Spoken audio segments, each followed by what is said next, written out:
Welcome to a new episode of Outside the Panels with your host, Johnny the Machine Hughes.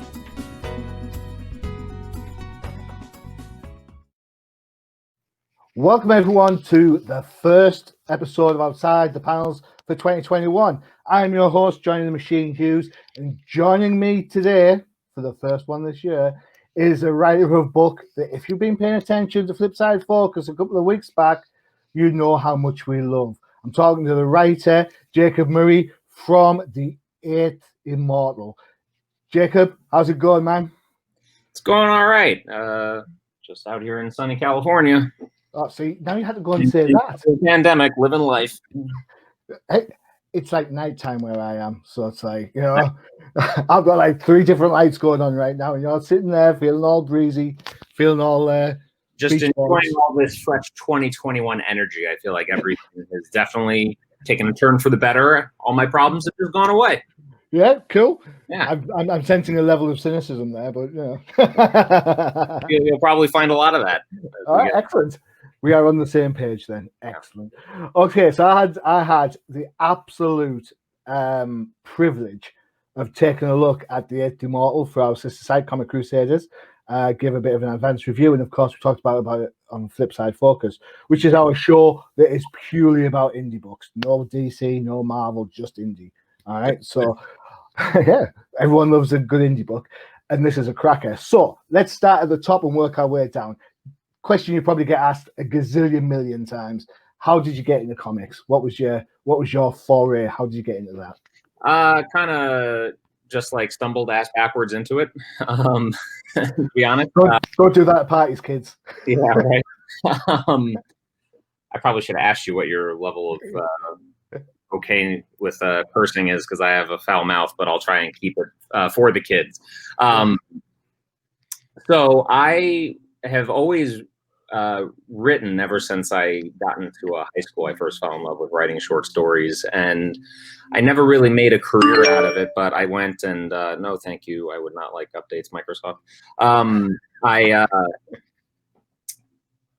In college, I took a lot of screenwriting courses. I primarily work in television, and the production side of things. Like, so out of college, I made a bunch of short films. I wrote a bunch of short films. I wrote some little feature films. And to be honest, like, my mind wasn't really in comics much at all. I had read comics when I was a kid. I was a big X-Men and Spawn fan.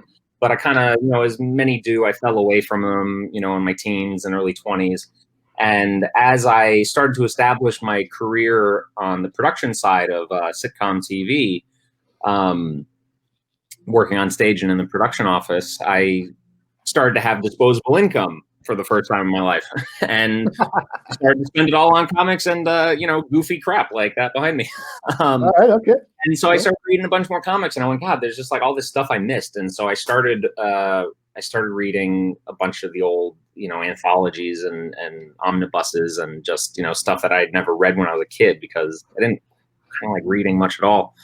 And I read Sandman for the first time when I was, you know, like 24, 25 or something like that. So real late. And, you know, it's a old story, as old as dirt, you know. That book just kind of really opened my eyes to like what the format could do, because before that I had really just known X-Men and superheroes, which I love. Yeah.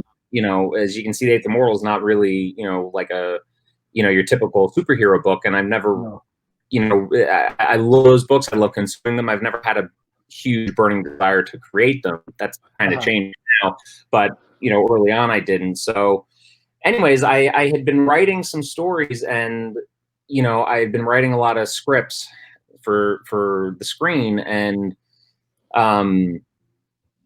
it was actually the first version of the Eighth Immortal that I had this story in my head, and I didn't know what to do with it. And it was right about the time that I was reading Sandman for the first time, and I went, huh, maybe this is a comic book. And as soon as the like light went off, I just started doing it. I didn't know what the hell I was doing. I just started writing it. Did like a little bit of Googling, like, how do you write a comic book? How do you format a comic book? I wrote a spectacularly awful, dreadful 5 issues of it. and then kind of set it aside. I got a little feedback. I have a family friend who, Craig Kyle, who used to write for Marvel. He's a co-creator of X-23. Okay. So he gave me a lot of great feedback, but I just kind of shelved it. And then it was totally separate from that. I'm sorry, this is like the longest story ever. That's all right. No, go for it. It's interesting. Totally separate from that, I was also, like I said, disposable income, goofy. My dyslexia is hurting me here. Goofy, stuff behind me. I started. I'm a big toy collector. Right. So I was getting into the world of collectibles, and I made the very wallet devastating. Don't you tell me? Yeah, happened to the Sideshow collectibles, and so I started looking at Hot Toys and all this stuff, and I was like, wow, this is so cool. And I had been going to Comic-Con, San Diego Comic-Con, for a couple years, and during that time, I was interacting with them online, and I had ended up just through Twitter and through Facebook. God, how far back do I want to go with this? It was interesting because all my worlds kind of came together in comic books. I started out, like I said, not thinking about them at all, and then my passion for collecting led me to Sideshow. My TV career I was working on The Big Bang Theory, and then those worlds came together when a bunch of the people who work at Sideshow wanted to come to the show. And, we had a bunch of their stuff. If you ever seen the show, we had a comic book. It's on it's like 14 times a day over here. Right. Well, it's a great show to work on. But, and as a nerd, it was great because every time they put up that comic book store set, I'd just be looking at all the new statues and stuff that Sideshow sent. And so I ended up meeting some of these people that I had been interacting with online from Sideshow in person on the set of Big Bang.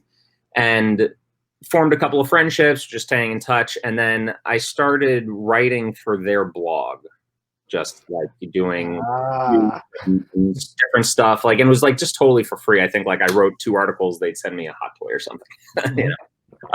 Very good. Yeah, it was a lot of fun. It was just all silly stuff, the top 5 best things about Voltron, stuff like that. Clickbait stuff. And then it was, I think it was 2015, I guess it was, or maybe 14. The first year that they debuted their Court of the Dead line. Are you familiar with their Court of the Dead property? No, I'm not. But okay, so Sideshow has this in-house world they created. So they've licensed statues and toys and everything forever. And then their creative director and I think co-owner, I'm not sure the official title, Tom Gilliland, created this world he had in his head called Court of the Dead. And it's just this vast, insane fantasy realm. It's so cool. And they started off, they kind of came at things from the direction that they knew about. So they made collectibles and statues. So they made all these amazing designs. And they had the first big display of it, I think was 2014, if I'm remembering correctly, at Comic-Con. And I was there and I just walked into it and it was this big, art hallway that they had set up and just all these crazy, I'm just having them around here, right? No, they're in the other room. All these really intense designs. And it was really horror, but fantasy and very whimsical. And they just had this great blend of the grotesque and the beautiful. And I really fell in love with it. And I was with my friend who I'd made from the Big Bang taping. And I had just kind of finished also, writing those Eighth Immortal first draft scripts and thinking about comics for the first time. And I looked at this and I said, what are you guys doing? What is this? I love this. This is so cool.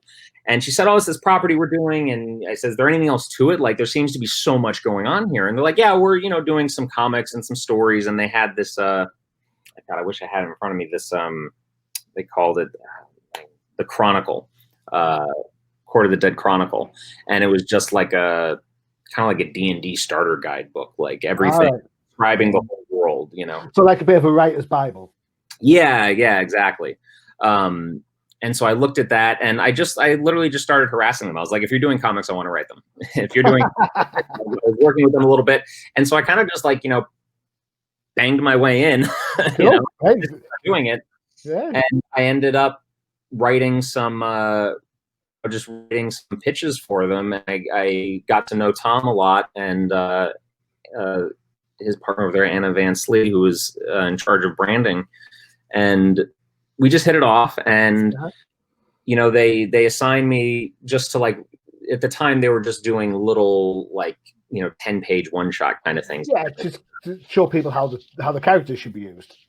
Exactly. And so I pitched them a couple of those, and just through talking, it ended up snowballing into what ended up being my first comic, which was called Shadows of the Underworld. It's about 100-page graphic novel that they released in 2019.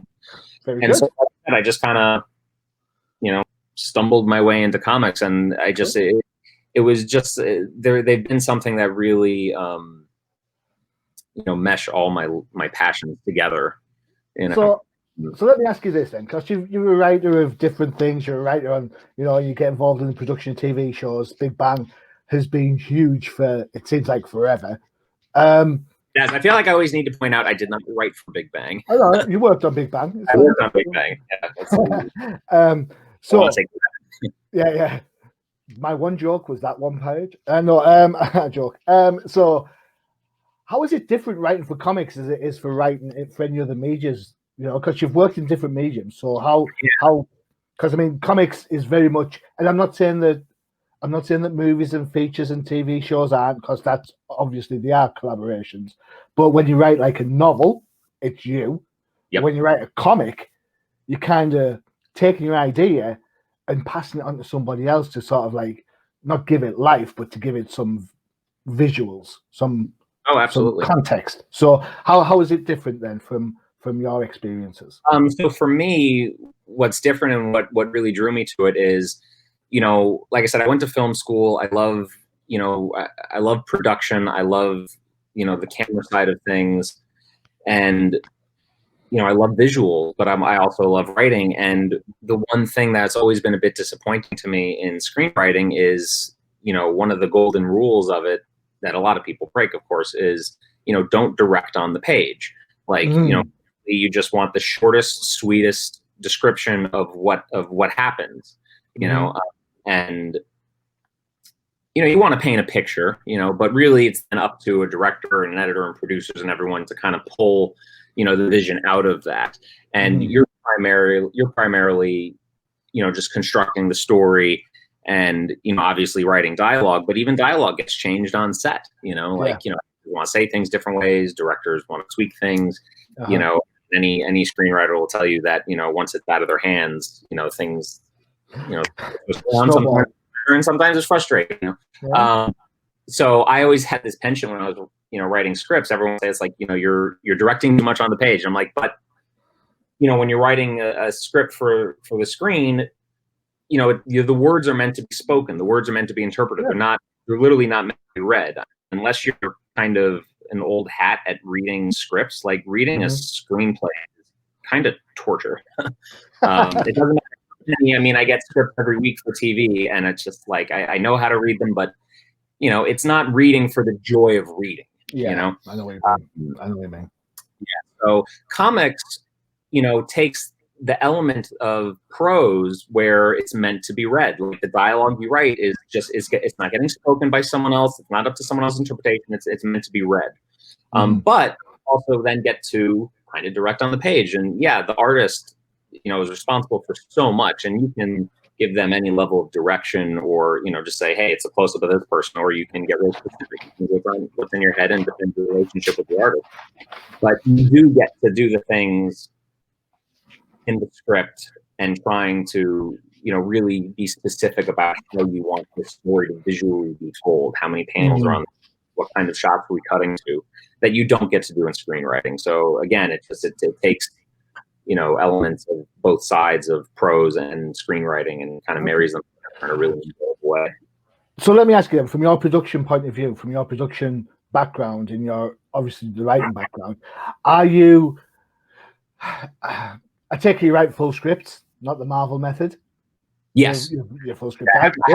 I'm toying with the idea of trying the Marvel method, but I haven't tried it yet. Well, this leads into my next question then. So are you a bit of a, with your production background, are you a bit of a takeover Ted? You know what I mean? Are you the kind of person who says, right, this is a pain in the ass is what you're saying, yeah. Well, yeah, kind of, but I'm being nice about it, right?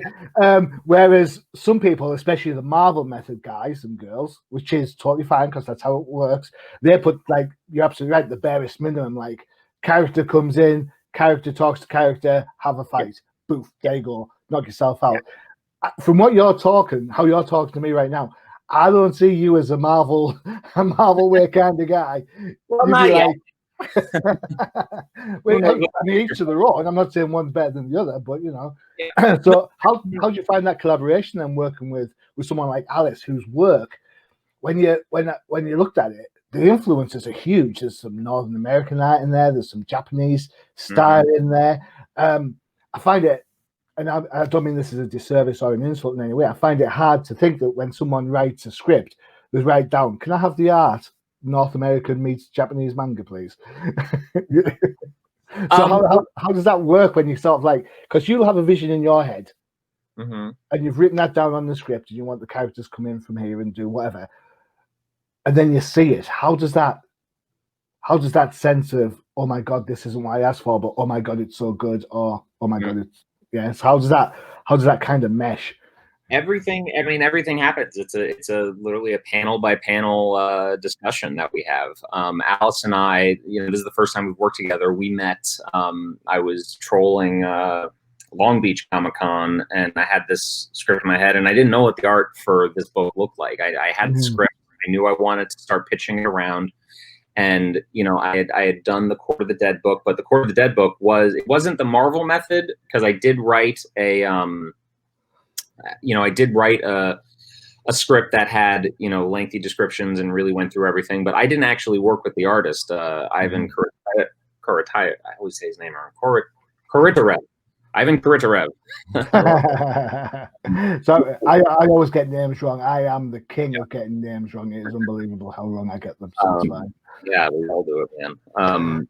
But he worked with an editor there mostly, Ricky Lovis, and so Ricky was the intermediary between me and Ivan.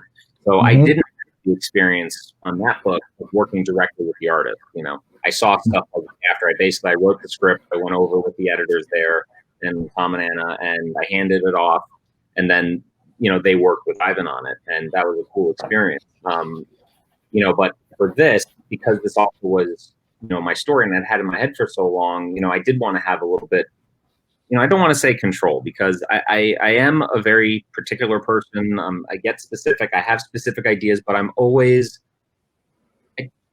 very open to being wrong, and I kind of want to be proven wrong. Okay. I want people to push me, and that's in my head at least. That's why I'm particular and I press for things, because it's just the way my brain works. That's how dynamism happens. Like if everyone's kind of like blasé and whatever, if someone doesn't come in with a forceful idea,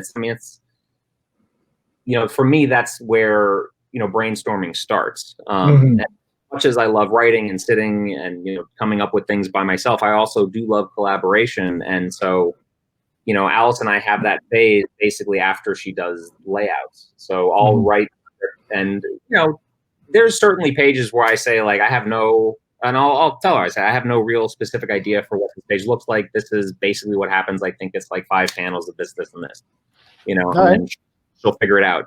And she'll often a lot of what I do. I'll say this is, 4 panels, and she'll, draw 6, and she'll decide, no, I'm adding an extra close up here, or this, these kind of all just fit into 1 panel.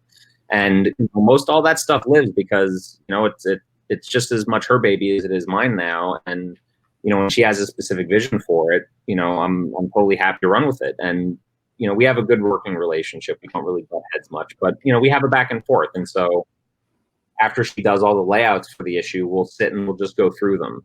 And, we'll discuss, she'll discuss what's, she's struggling with, based off trying to do what I said that oftentimes, just isn't working. Yeah. I'll ask for things. I say, hey, I love what you did here, but this I really want this page to be this specific way. So can we make that change? And it's just been a great working experience with her on doing that. Excellent. So we've had the cover of the Eighth Immortal up there for everyone to have a quick look at. We're going to take a quick break, and when we come back, we're going to dive into the book a little bit.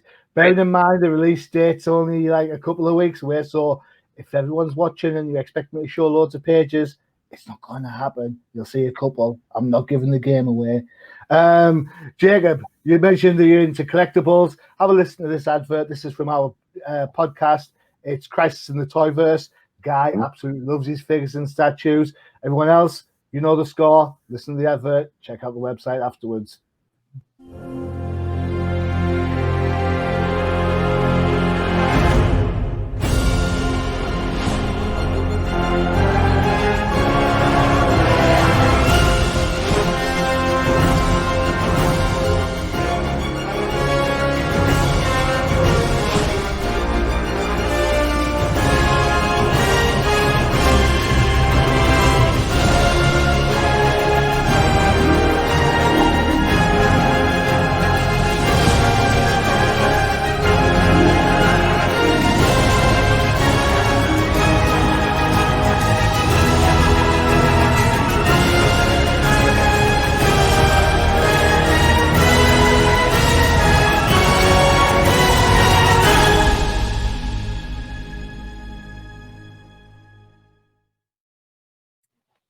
Right Man, there you go.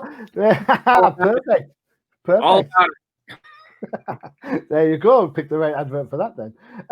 Yeah, so Bobo's our resident toy guy. His statues, his figures. Check out the podcast. He has a lot of fun with those. All toys from across the aisles. He doesn't just focus on one particular brand, genre, or whatever. So, go check him out. Good guy. An absolute. He's crazy. But in a good way.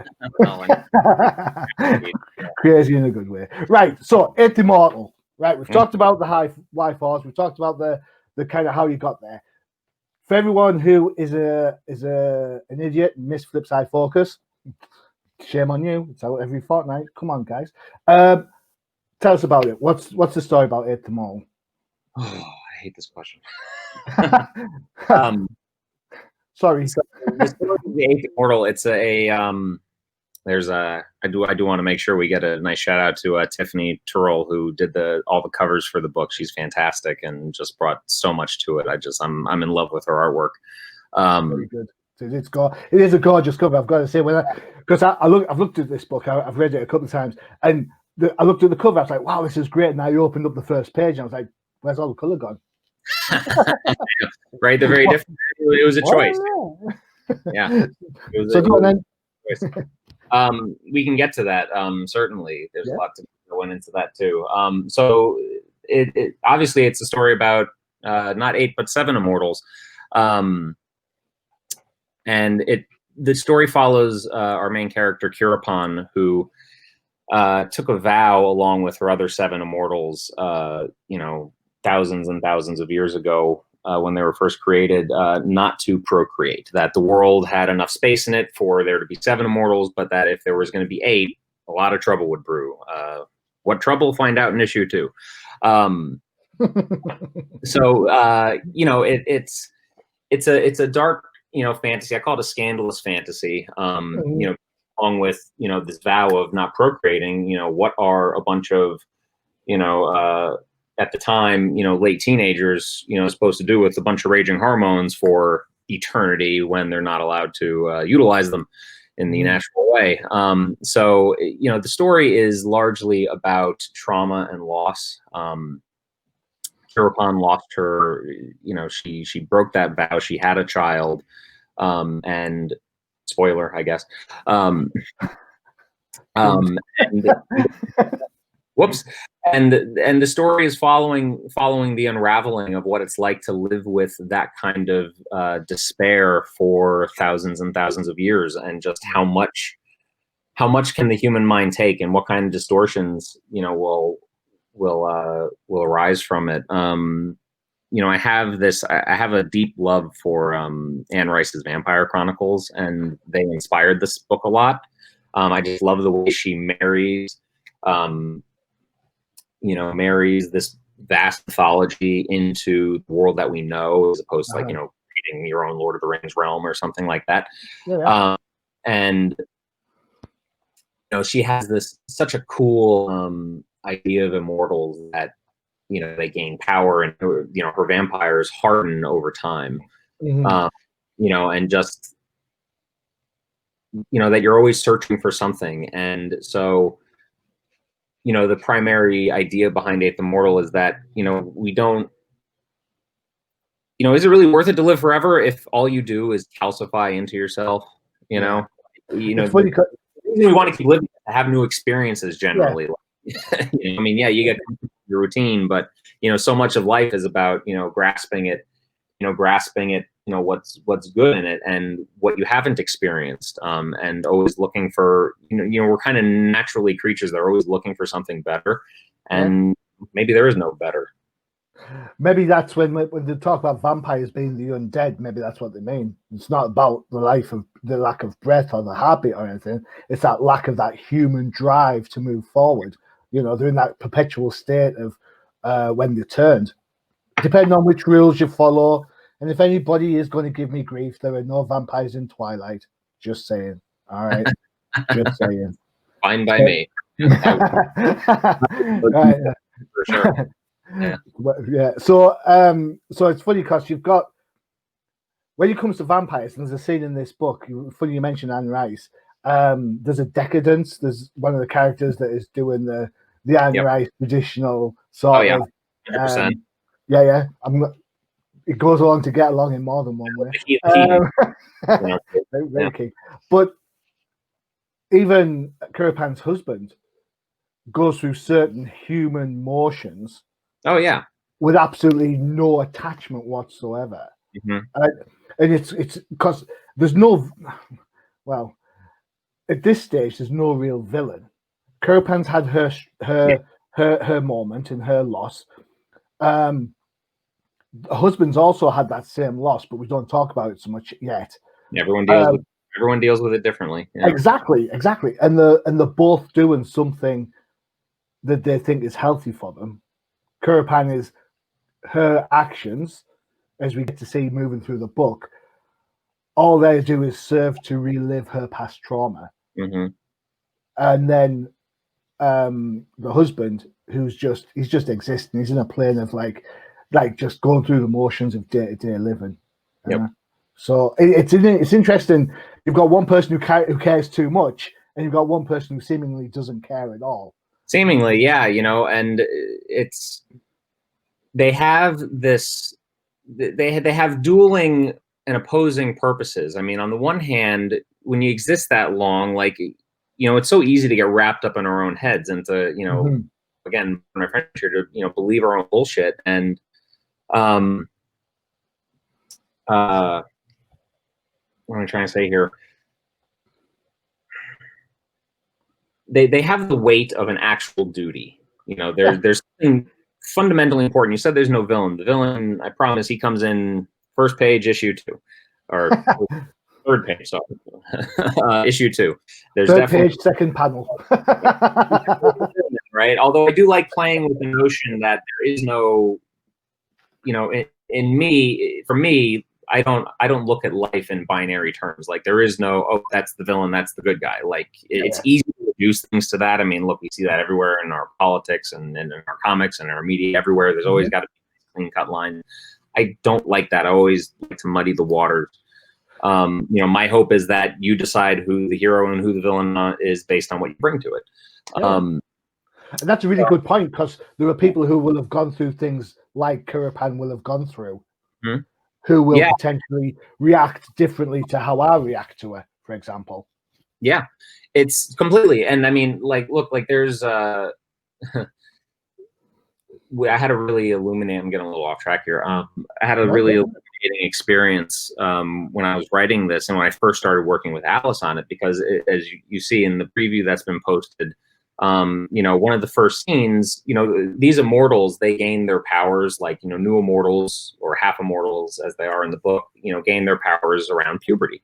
And so we start with a scene where one of these young, you know, descendants of immortals, you know, these half-breeds called the Pelon, you know, is coming into puberty, becoming a woman. And so, you know, in the scene, she gets her first period. And I wrote this scene.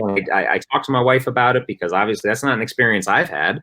I wanted to make it an honest experience as best as I could. So I talked to some friends, I talked to my wife, and, you know, they gave me some feedback. And so I wrote it based on that, like how, just like literally the mechanics of like, how would this happen? Like, what kind of scene do I build around this? And then I gave it to Alice, and she went, "That's not how it happens. That's ridiculous." Well, how has it happened to you? And then she just said how it's happened to her. And I talked to so many different women, and I just found it was really interesting that even something like this, even something that's a universal experience, everyone experiences differently.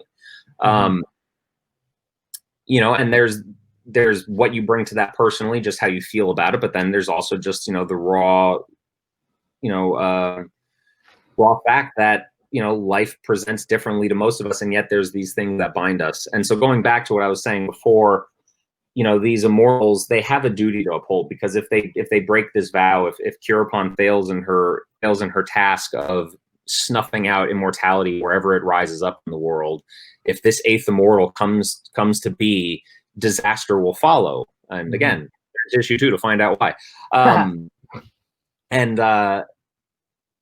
You know, yet at the same time, they have, you know, an immortal doesn't need for food or water or, you know, those basic things, you know, to sustain their life. So what do you have? You have to sustain your soul. You have to sustain your desire to want to be here.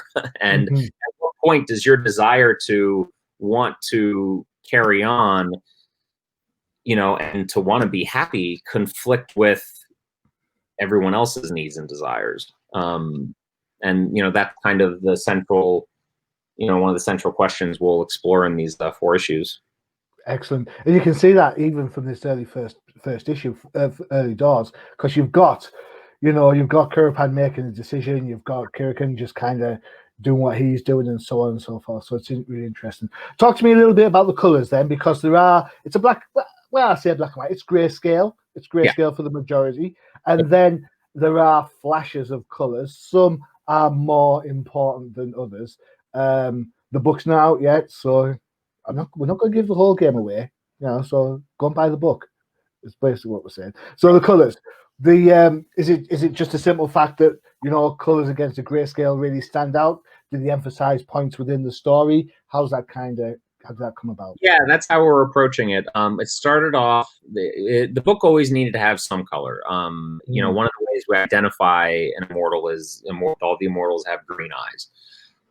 So it was always important, and from the outset, you know, Alice and I knew immortals have to have green eyes, and so we can't do that in grayscale. And when I was talking to Alice about doing the book, you know, we discussed whether she wanted to do full color or not, because she definitely does full colors. If you check out her, you know, her art on her own, you know, her illustration, which is how I met her, you know, when at this convention, you know, I fell in love with a piece that I bought and gave to my wife, that she did of like a little swan ballerina, like on the lily pad. And it's a beautiful color piece that was the piece that I saw. I went, I had no idea what the art for this book looks like. I saw that and I said, that's what this book looks like. You know, lucky me, she was open to working with me, and it's been a dream.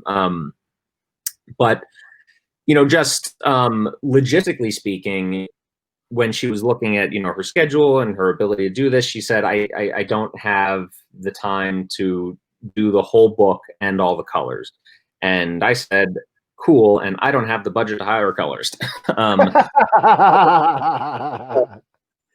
You know, and so I forget who had the idea first, if it was her or me, but, you know, we knew we can at least make the eyes green. And I think maybe I just said, can we like just throw in flashes?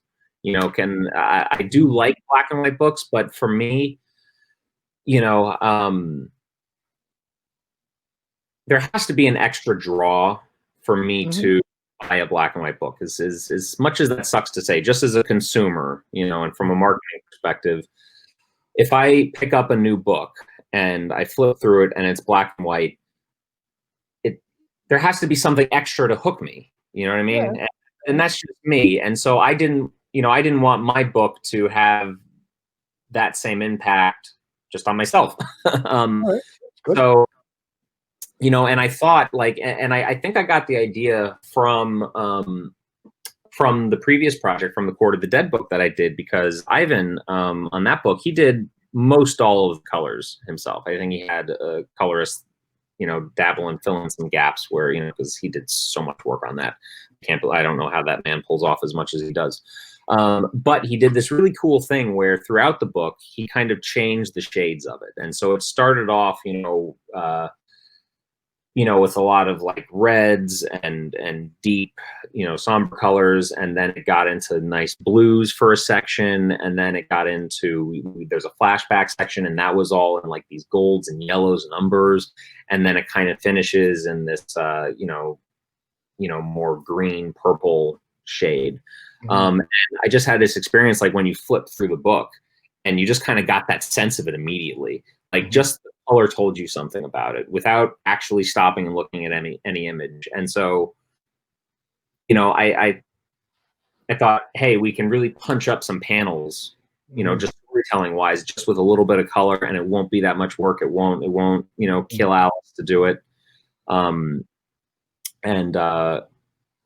then you'll have the experience that I hope when you physically flip through it, that just those flashes of color is a bit arresting and gets you to want to stop flipping and actually, look at a page.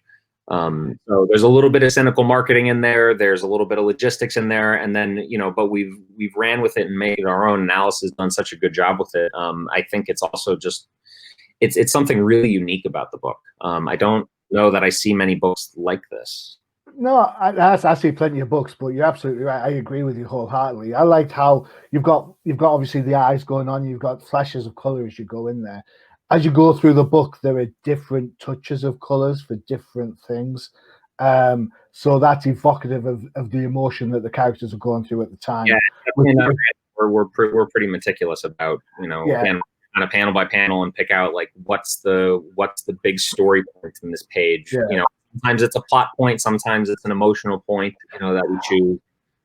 There's like a bit of a page, and where am I at? It looks like, I'm not going to show it because I'm not going to spoil it, but around page 11, and there's this, it's like a coalescence of Kurapan basically, and there's lots of touches of red in there, and the green eyes are on all there, and you kind of look at it and you're like, wow, I don't think I've seen a page so well put together in ages. It works. You've got the color tinges on the text boxes, you've got the strong panels, you've got the strong characters in the panels, you've got the motion throughout the page. And I look at a lot of comics, and when you were talking about directing via the screen, I read so many comics where the dialogue is telling me what's going on, and I'm like, don't do that. Don't. It's show or tell. Don't try to do both, man. Come on. This book is not that. This book I like the part of this book that expects the reader to be intelligent, which is a compliment, and that so they can follow what's going on. Because whilst I'm one of these few people, I very rarely look at previews. I never look at previews world. The only time I look at it is to get art for review covers and stuff. That's the only time. Other than that, I don't even look. I only look a week ahead to see what comics I want to review. That's it. I don't. That's as much as I do. You just want that new experience and be fresh. Exactly. Yeah, because it's like not watching trailers for movies. Yeah, look at my beard. Do you know how many comics I've got? Do you know how many comics I've read? It's like, it's hard to find a new experience. And I want to savor it. And reading the Eighth Immortal was absolute. Honestly, I read it the first time I looked at it, I was like, what? And then I sat back, looked again, read again, and it was like, right, I've got it. And then, of course, the kind of vampire tropes from the Anne Rice type of influences come into play, and you're like, yeah, now I'm a little bit more familiar. Now I know what's going. And then, of course, things take a bit of a turn. And I just came away from the book thinking, I just came away from the book thinking, what an absolute fantastic read. I'm looking forward to the next 3 issues, definitely. So the book comes out on January 27th, is that right? 27th is our street date. Yep. Yep, cool. Is that in comic book shops as well as Comixology and stuff like that? Oh yeah, it's in comic. It'll be in hopefully your local shop ordered some, and if not, let them know about it so that they can order some of the issues and get on the train. And as people know or don't know, these indie books really rely on pre-orders to be successful. And just and people like you doing what you're doing, getting the word out. So I can't tell you how much I appreciate it. Well, you're more than welcome. More than welcome. I have to before we get too far to the end. I have to make sure that I mention Letter Squids, Justin, how good a job he's done on the book, lettering the book. I know we talked about Tiffany and Alice, but Justin's really been responsible for making those pages flow well and flow right. And he's put a lot of work into designing the different bubble styles, and he takes a lot of care to complement and match his colors and his balloon styles to what Alice is doing. So I love the synergy that he's brought to the project. I'm glad you mentioned that. I don't think Letters get enough credit. No, not at all. I had the pleasure a couple of years back of having Tyler Esposito as an interview, who's like his Ghost Glyph Studios. He does a lot of work for Dynamite and Zenoscope and stuff. And he was an absolute blast. And to be fair, he called me out on it. I followed him on Twitter, and he said something like, "Why is it Letters never get any credit?" I was like, right, okay, fair enough. Dude, come on the show. Let's get some credit. And then for Crusaders, I tell my guys now, if you're going to talk about the writing and you're going to talk about the art, you've got to talk about the letters. Even if it's just a simple case of the font is easy to read, doesn't detract from the art. Something. Yeah. Give them some credit. So as much as the art, as much as a face that puts forward an expression, and as much as the writing gives you the information, like the way it's presented, just design wise, that's one of that's if you're going to compare it to movies, that's half the skill of acting. That's the delivery of dialogue. I mean, and if it's right, if I say this thing about movies that an amazing actor can't really do much with a shitty script. But a really bad actor can destroy a great script. And I feel that same way about letterers. Like the best letterer in the world is not going to make an unreadable book readable. But bad lettering can absolutely ruin a book. And it is so important. And it like I said, it has to be, just by design, it has to be one of those things that you don't notice. It's almost like if you're noticing it too much, the letterer is not doing their job right in a lot of ways, because you want it to just seamlessly flow in and draw your eye around and make it where you're not thinking about it. It's like refs in football. It's like what? It's like refs in football. Yeah. You don't want the referees to spoil the game. It's like, dude, holding happens on every game. Stop throwing the flag every 2 plays, please. Right, and yet they're what's keeping everything together. They're the glue that binds. You got rid of them, just chaos reigns supreme. I still think my Dolphins would lose in that, but never mind. Dolphins? Yeah, I'm a Dolphins fan from way back in the 80s. Gotcha. I'm a hockey guy myself. I'm a Dan the Man kind of guy. Dan Marino. Woohoo! All right, okay. All right, there you go. Jacob, thanks so much for spending the time talking to me today. I absolutely love your book. We featured it, as I say, on Comic Crusaders. Guys, if you're watching this on YouTube and UCPN, go back, check out the Flipside focus. Me and Josh, the random dude, we take it upon ourselves to promote this book. It's a great book. Jacob has kindly donated his time. We spoke before Christmas. Did you have a good Christmas and New Year? I did. It was nice. It was hold up. Like I said, just Christmas through pandemic. Just it was kind of nice. No expectations. There's that. And obviously, make sure when the book comes out on the 27th that you get to your local comic book shop safely. Use your click and collect. with your curbside or your mail order or whatever it is you're doing. If you can't get down there, it is available digitally. All right. But you can actually get the first issue for free on the publisher's website on SourcePoint Press, Oxeye Media. The first issue digital is 100% free, so you can check it out, and if you dig it, get on the bandwagon. Definitely. All right, Jacob, thanks very much. Really appreciate the time you've taken today. Thanks, that. Guys, don't forget to check out the UCPN for all your favorite shows, including the Definitive Crusade, No Prize Podcast, and of course, our new show, the Old Timers Comic Book Show, where we go back in time and talk about those comics from yesteryear. Okay? So all that's left is for me, the Machine Hughes, to say adios. Visit undercovercapes.com for the latest and greatest podcasts via the Undercover Capes Podcast Network.